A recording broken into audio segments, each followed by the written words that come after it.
¿Qué tal, amigos de CIO Noticias? Muy buenas tardes. Les saluda Alejandra López desde la ciudad de Chicago, como cada semana. Hoy vamos a tratar de hablar de algo que creo que de alguna u otra manera, especialmente en estos tiempos, el saber si soy saludable, si somos saludables o no, es una cosa prioritaria, especialmente en tiempos de pandemia. Y por eso el día de hoy nos acompaña desde la ciudad de Monterrey el médico internista doctor Víctor Hugo Córdoba Pluma, que es miembro honorario del Movimiento Nacional Ciencia en Obesidad y que también fue expresidente del Colegio de Medicina Interna de México. ¿Qué tal, doctor Córdoba? ¿Cómo está? Muy buenas tardes y gracias por darnos este espacio a CIO Noticias. Hombre, un gusto, como siempre, aquí con ustedes. Y pues bueno, antes de empezar, ahora sí que en materia, quiero darles unas estadísticas, unos datos para que pues nada más, que no son muy alentadores. Por ejemplo, que pues bueno, somos el sexto lugar mundial con diabetes, el tercer lugar en el continente americano. Y pues bueno, también que según el INEGI, con datos del 2016, el lugar número 1 en mortalidad entre los mexicanos, pues es las enfermedades cardíacas. Probablemente esto me va a confirmar el doctor. Si estos datos cambiaron ahora con la pandemia, si a lo mejor ya los números se revirtieron en alguna manera.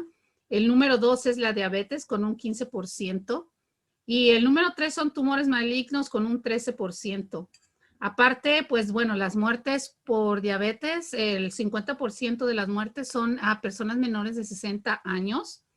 Y que bueno, la diabetes en el 90%, pues el padecimiento es por la cuestión del sobrepeso y la obesidad. Y obviamente todo esto implica una cuestión de pues nuestras alimentación, nuestra forma de vida.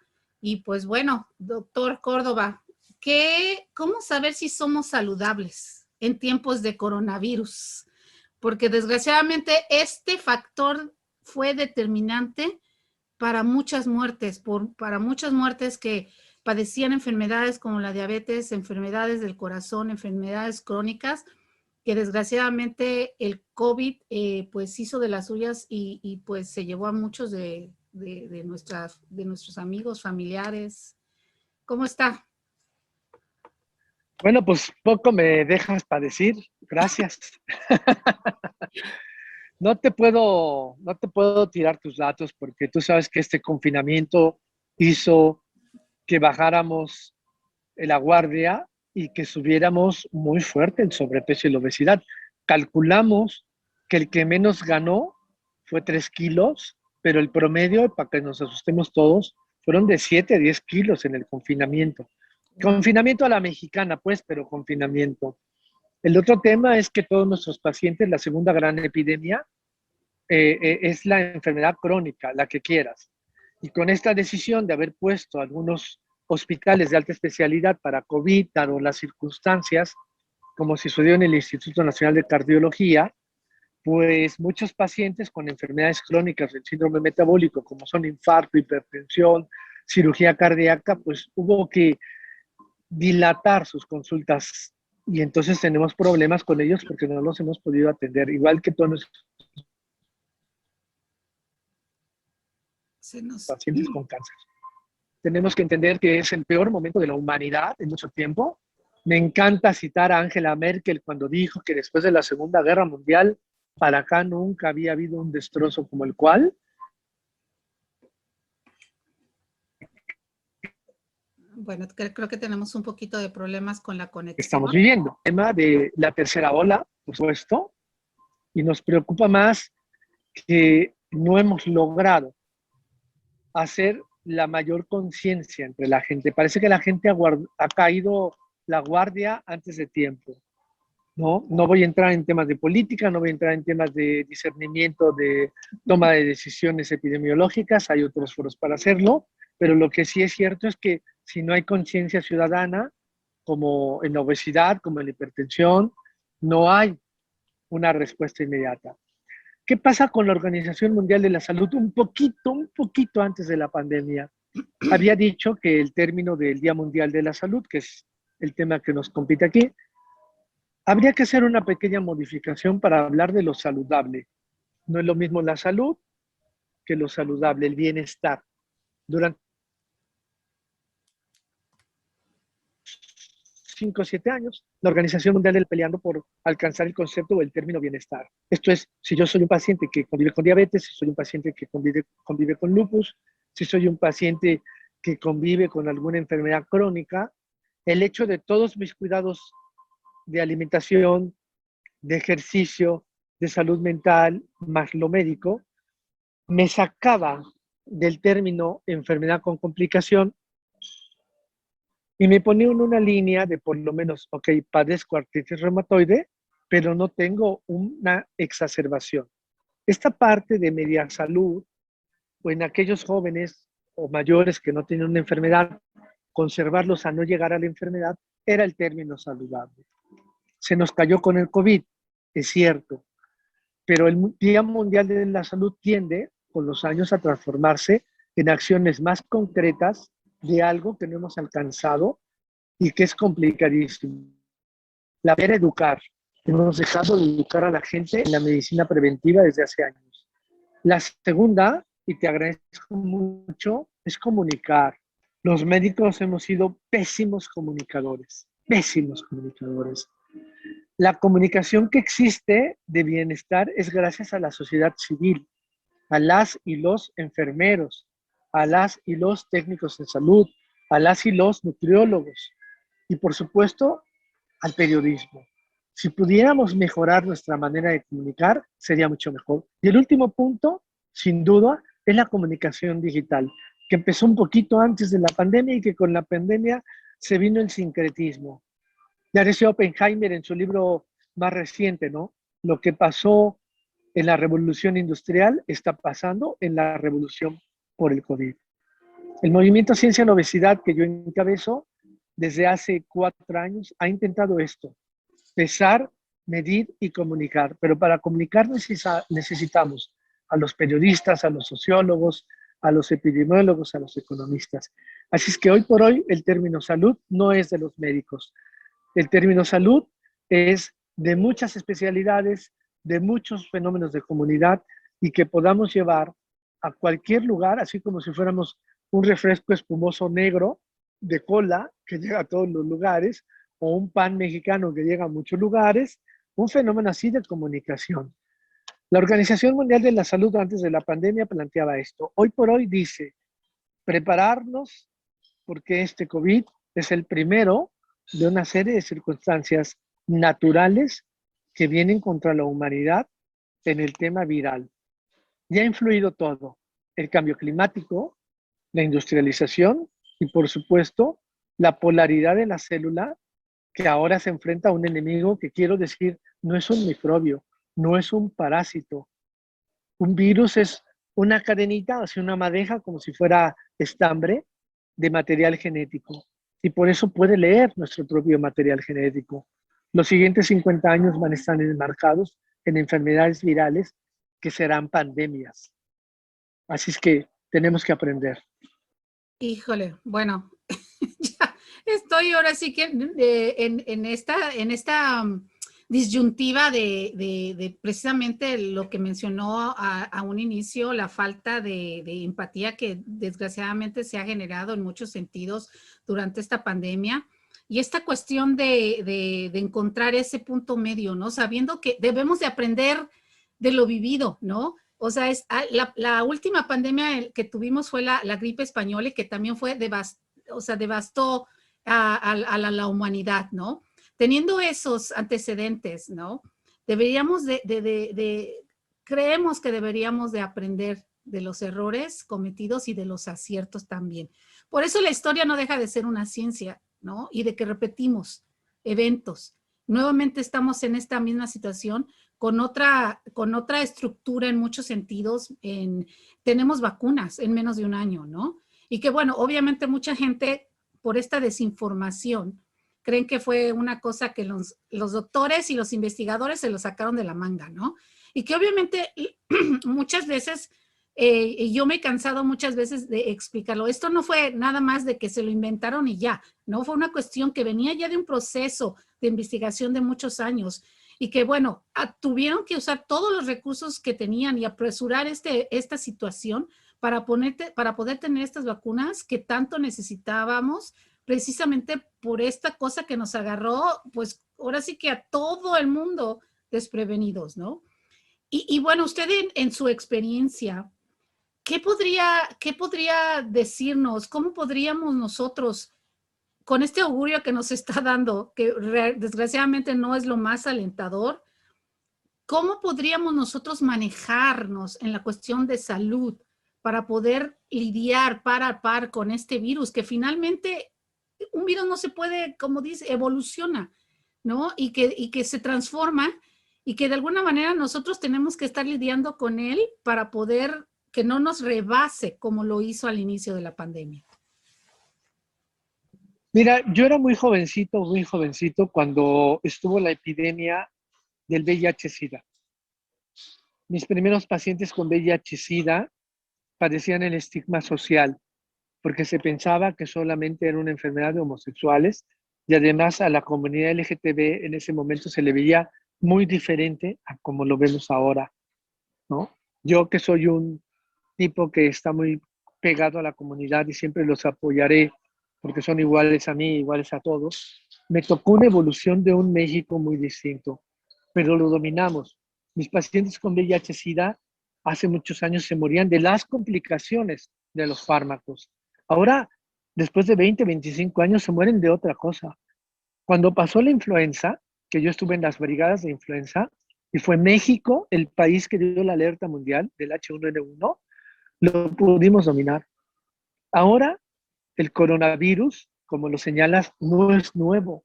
Las vacunas han salido muy rápido porque el mundo tenía, ¿te gusta?, 15 años provocando la posibilidad de vacunas contra el coronavirus.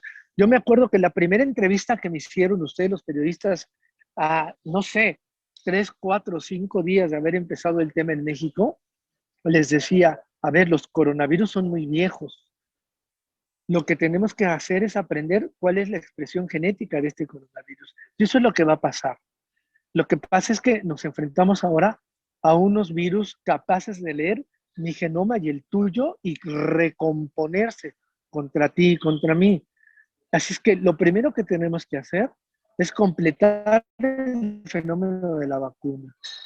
Lo segundo que tenemos que hacer es, a pesar de estar vacunados, y permíteme subrayarlo, la gente que ya está vacunada en este y otros países no quiere decir que tiene un boleto de inmunidad.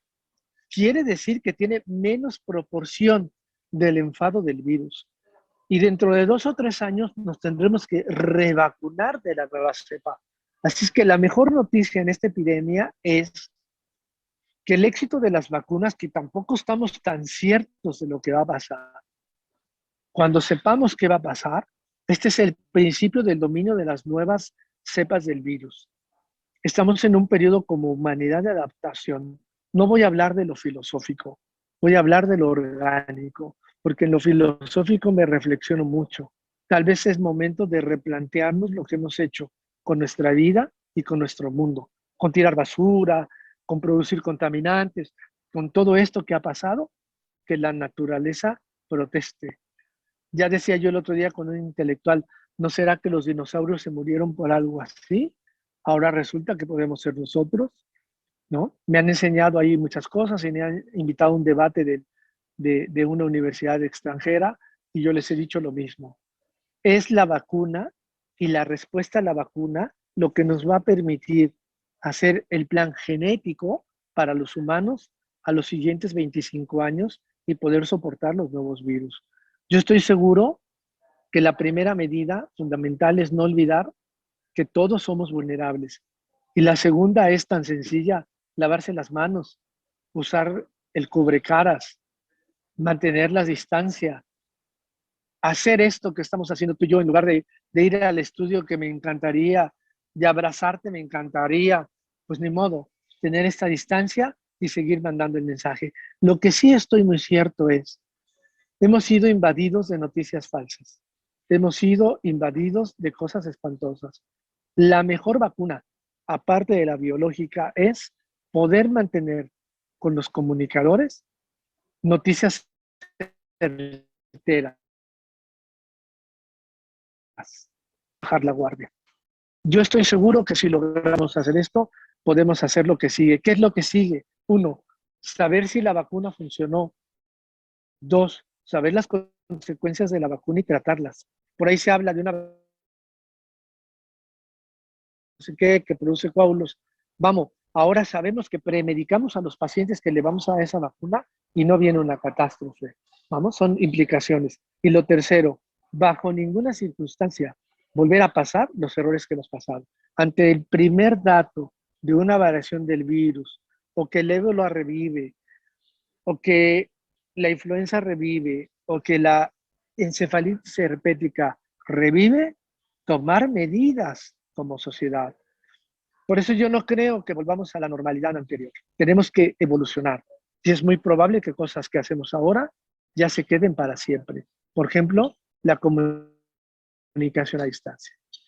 Y bien cierto es esto, ¿no? Porque realmente esta tercera ola que pues ya la tenemos ahora sí que pisándonos los talones y que los países del mundo están ahora sí que una contrarreloj tratando de vacunar lo más posible para poder frenar de alguna manera un poco esta tercera ola y esta mutación de este virus que ahora pues resulta que pues ya aprendió de nosotros y quiere y no nos quiere dejar, ¿no? Ya les gustamos de aquí para ser nosotros ahora sí que su huésped, pero que él sea nuestro huésped, pero realmente como lo menciona, ¿no? Estaba yo viendo las noticias ahorita acá en la televisión acerca de el porcentaje que de estos casos que la Johnson Johnson generó, que son 6 casos de mujeres entre 18 y 46 años, me parece, que sufrieron, pues probablemente porque tomaban píldoras anticonceptivas,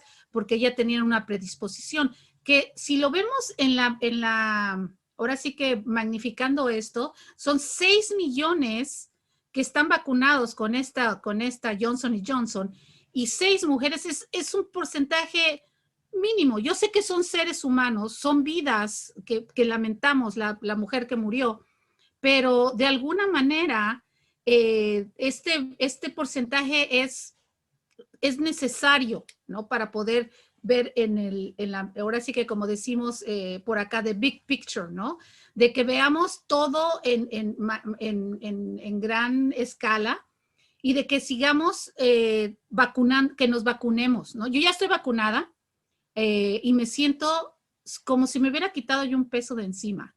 Realmente me ha dado ahora sí que motivación y seguir tomando las medidas, que esa es otra cosa muy importante que usted mencionó. Porque ves la gente, parece que sienten ya soy inmortal y ya no me va a pasar nada. No, lo que puede ser es que a lo mejor no te mueras si te da el coronavirus, porque te va a dar si no tomas estas precauciones y que también eres tú, puedes contagiar a otras personas. Entonces tenemos que, ahora sí que tratar, como dice, seguirnos como si siguiéramos hace un año, teniendo la distancia, lavándonos las manos, cubriéndonos con el tapabocas, pero desgraciadamente es tan difícil los cambios en los seres humanos que yo creo que esta nueva dinámica que estamos llevando como lo estamos haciendo ahorita, para muchos está funcionando. Son muchas cosas que estamos, la economía, trabajos perdidos, pero como dice usted, tenemos que evolucionar a nuestra nueva forma de vida que llegó para quedarse, definitivamente.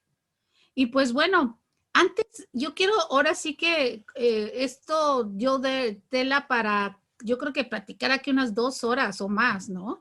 Pero yo no quiero que nos deje de compartir.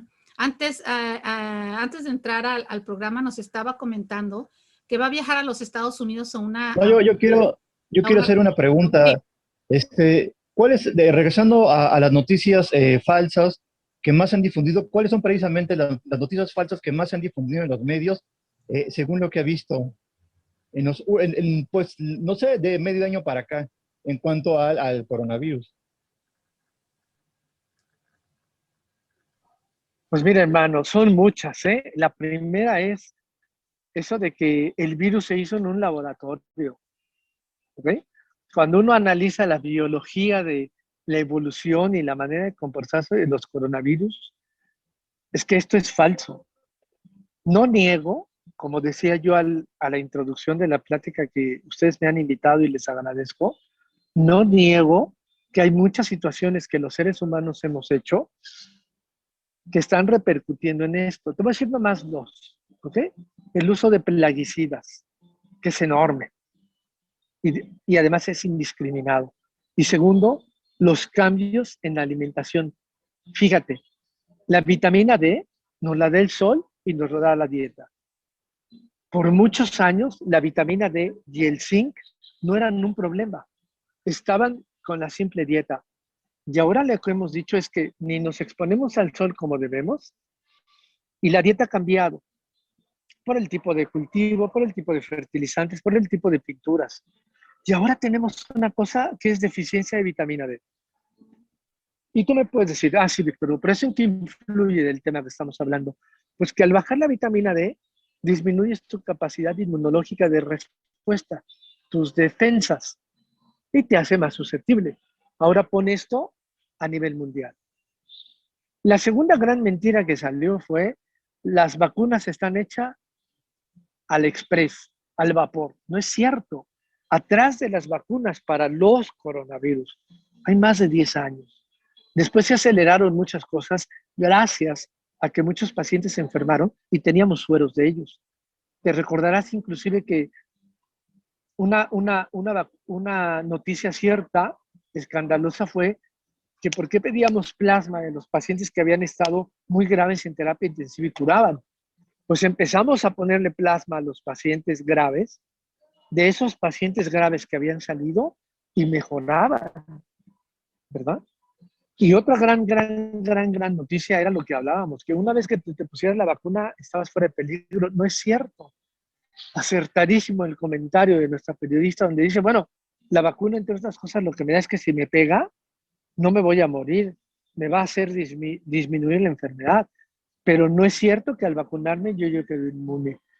Y así te puedo decir muchas, ¿eh? Independientemente de cómo los países hayan vacunado o cómo haya sido su política social y pública de atender a la pandemia, la verdad es que hubo un momento de incertidumbre brutal. Nadie sabíamos qué iba a pasar. Nadie sabíamos qué era bueno.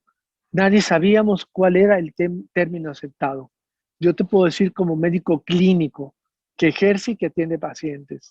Al principio, cuando intubamos a los pacientes, cuando le poníamos el tubo para conectar su ventilador, la verdad es que nos sorprendíamos de las indicaciones, de los parámetros que teníamos que poner. Eran pulmones a los que si le hubiéramos puesto esto en otro momento, hubiéramos nosotros reventado el pulmón.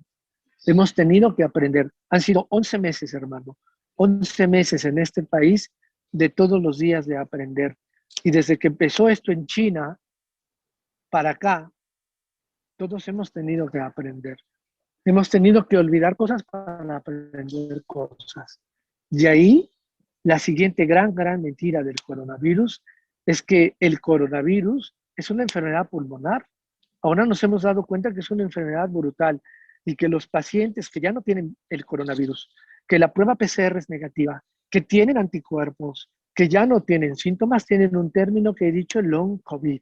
O sea, pérdida de la memoria, ansiedad, pérdida del músculo, diabetes secundaria y muchas otras enfermedades en muchos órganos y sistemas.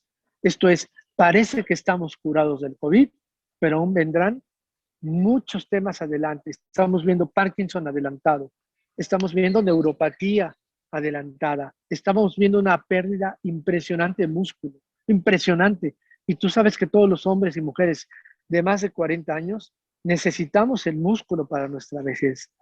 Es una enfermedad inusitada. Algo tenemos que hacer para disminuir las cosas, pero lo primero es comunicarnos bien. Bueno, como yo, ahora sí que agregando un poco a esto también, esta situación de que realmente a mí, bueno, ya yo llevo como la mayoría tratando de llevar todas las regulaciones y todas las nuevas medidas que van apareciendo constantemente conforme va evolucionando esta situación. Y de que desgraciadamente, como lo mencioné al principio otra vez, es la cuestión de la empatía, ¿no? De que mucha gente, por ejemplo, ahora con las vacaciones de primavera, ¿no? Y de que muchos, es que ya estoy harta de estar encerrado, ya estoy que ya no me aguanto, ya necesito un descanso si no me voy a volver loca, ¿no? Y que desgraciadamente esta fue la puerta para poder probablemente esta tercera ola acelerarla, ¿no? Y de que se nos salga de las manos, de que todavía tenemos que pensar que esto, como dije al inicio, va para largo, ¿no?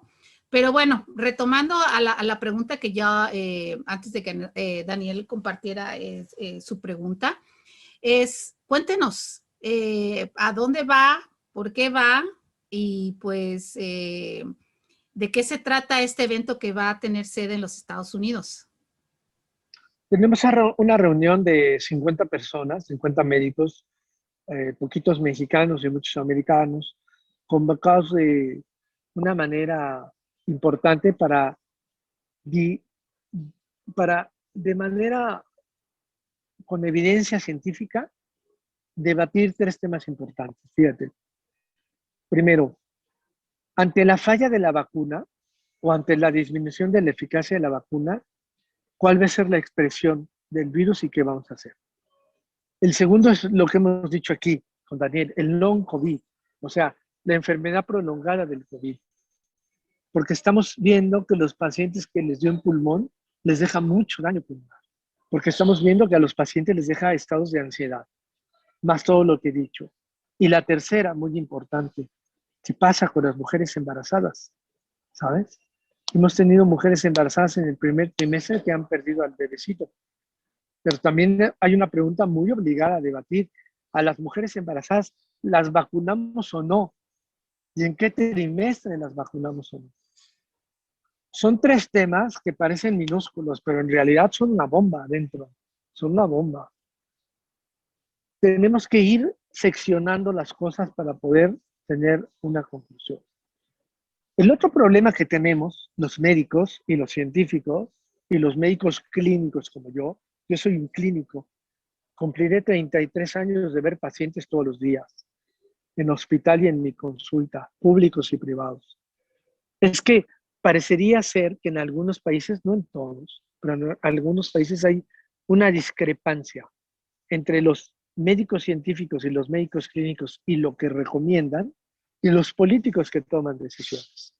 A veces parece que han olvidado que esta es una emergencia mundial. No se trata de personajes y personalidades. Se trata de que estamos ante una emergencia de la humanidad y tendríamos que unificar algunos criterios. No nos da a nosotros tanto. Solo somos médicos debatiendo y dejando reglas muy claras. Yo tengo, por fortuna, buena comunicación con las autoridades de este país, pero tenemos que entender que hay muchas medidas que tenemos que implementar rápido. Y aquí te digo, no solamente las instituciones públicas están atendiendo a pacientes. En países de América Latina como nosotros, muchos médicos privados, y no estoy hablando de los médicos que están en grandes consorcios de marcas, estoy hablando del médico de la colonia, del médico del pueblo, del médico de la ranchería, están enfrentando a sus pacientes, están cuidando a sus pacientes, se están exponiendo a sus pacientes. Hace muy poco me localizaron unos médicos que están en Veracruz. Son médicos privados y se han dedicado a dar consulta a domicilio sin cobrar a sus pacientes. Eran 5. De esos 5 han muerto 2. Uno está infectado y los otros 2 siguen. Son intentos muy importantes. Y aquí es donde nos tenemos que poner de acuerdo entre lo público y lo privado. Y que bueno, ya desgraciadamente el tiempo nos está comiendo, pero Juan Carlos, ¿tienes tú alguna pregunta? Sí, doctor, también yo creo que a partir de hoy, como decía, todas las cosas van a cambiar. Antes, como había mencionado, se hablaba de estar saludable con la nutrición, con ir a dar un check-up, ¿no? Pero ahora yo creo que también incluso las políticas públicas deben ya acordarse con la misma sociedad de que se deben seguir nuevos protocolos, ¿no? Se va a tener que expandir para enfrentar esos retos que se vienen como los que prevé, de esos ataques continuos de otros virus, y que la sociedad debe entender de que ya el checkout, el comer bien, eso serán parte de una solución mucho más integral, ¿no? Y esto deben estar participando tanto médicos como son ustedes, políticos y la misma sociedad, ¿no? Uy, hermano, acabas de poner el dedo en la llaga. Por supuesto, el estado ideal de la salud o del bienestar sería olvidando que los médicos y los políticos somos los que tenemos que dar la pauta, involucrando a la sociedad. Y ahí te dejo el último de los fantasmas. No puede ser salud ni bienestar sin salud mental. Recuerdo las palabras de Juan Ramón de la Fuente. La salud mental es un papelito de China. Y el día que quieran y me invitan y hablamos el tiempo que quieran de qué ha pasado con la salud mental de todos nosotros en la pandemia. Solo dejo 2 datos para la reflexión. Mayor número de divorcios y mayor número de violencia de los padres sobre los hijos. Y toda la razón, realmente se lo digo porque yo he sido, la salud mental es algo que lo tenemos ahí como en un cajón muy escondido de toda la vida, ¿no? Y ahora más que nunca ha salido así a borbotones la necesidad de esta situación, de tomarlo en serio como debe de ser. No nada más decir, no, échale ganas, tú puedes, todo va a salir bien, ¿no? Entonces, dígame. Te voy a dar un dato rapidísimo porque ya nos vamos, creo, por el tiempo. Mira, acabamos de hacer un experimento con una de mis doctorandas en la unidad. Los dibujos de los niños que han sufrido violencia en la pandemia se parecen a los dibujos de los niños judíos en los campos de concentración. Dejo aquí el tema. Híjole, doctor, no, esto nos tiene que prometer que va a regresar con nosotros y vamos a hablar un programa acerca de el día que me inviten, ustedes estoy, no, porque además ahora con esto de la tecnología, no importa dónde estemos, pero ese programa yo te lo pido, por favor, porque no, claro tenemos que concientizar. Hay madres que no golpeaban a sus hijos, adolescentes, y los están golpeando. Y hay padres que no se drogaban delante de los hijos. Sí. Está muy fuerte el tema. Compromiso, pero ya para despedirnos, una reflexión. ¿Qué le daría a nuestro público para que tratemos de irnos en el camino debido? Que sigamos, ahora sí que tratando de hacer las cosas bien hechas y de que esto de alguna manera nos prolongue la vida, ¿no?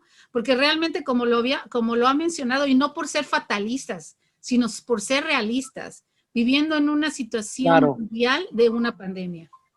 Pues mira, es muy sencillo. Están todos ustedes ante un hombre de 57 años que es un mexicano que ama este país, que le han tocado muchas cosas desde el temblor del 85 hasta acá.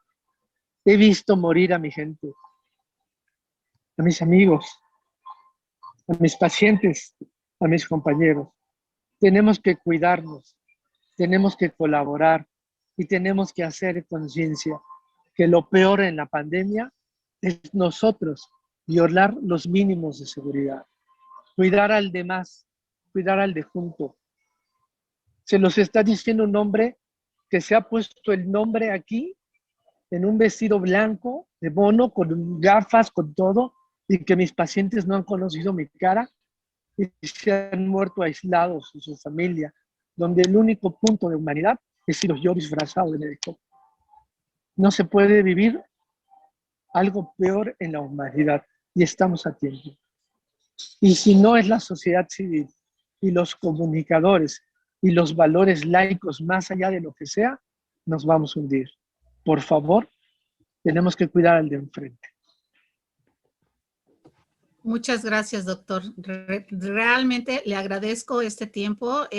Fue un placer real haber platicado con usted y compartir esta información y que de alguna manera, como usted lo dijo bien al inicio, tratemos de ser nosotros portadores de esto, tratar de que este programa llegue a mucha gente, que haga conciencia y que esto genere ahora sí que un efecto dominó para que podamos seguir en esta lucha que todavía no termina y que va para largo. Gracias, Así es. Patricios. Gracias, Daniel. Gracias, Juan Los Carlos. abrazo a los tres, espero verlos pronto bien. Claro que y sí. sanos. Gracias, doctor, y ya Córdoba. quedamos para la próxima charla, ¿va? Sí, ya quedamos. Compromiso. Ok, muchas gracias. Sí, Gracias, doctor. noticias. Hasta luego. Gracias. Hasta Y mucha luego. suerte en Estados Unidos. Bye.